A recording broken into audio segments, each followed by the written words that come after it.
In Caniglia v. Strom, Edward Caniglia and his wife Kim had a heated argument during which Caniglia displayed a gun and made a concerning statement.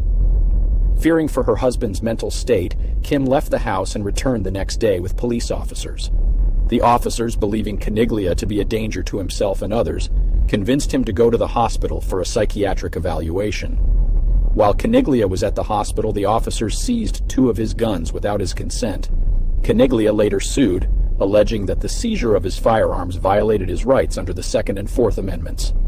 The question before the court was whether the community caretaking exception to the Fourth Amendment's warrant requirement extends to the home. This exception, previously recognized by the Supreme Court in the context of vehicle searches in the case of Cady v. Dombrowski, allows for warrantless searches in certain situations where public safety is at risk.